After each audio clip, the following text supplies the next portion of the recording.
Hello everyone, good evening. তো এখন ঘড়িতে সময় হলো 5:30, আর এখন আমি একটু বেরোচ্ছি ঘুরতে যাব বলে। তো ভাবলাম যে এখন থেকেই ব্লগটা স্টার্ট করি। চলো তোমরা আমার সাথে। বর্ষার কারণে আমাদের তিস্তা নদীতে কিন্তু জল অনেকটাই বেড়ে গিয়েছে, আর আমিও সেটাই দেখতে গিয়েছিলাম।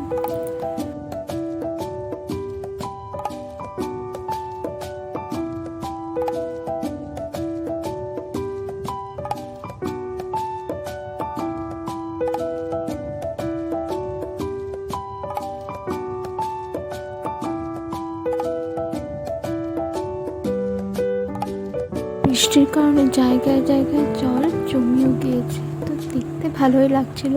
কিন্তু সব কিছুরই তো সুবিধা অসুবিধা, ভালো খারাপ দুটোই থাকে।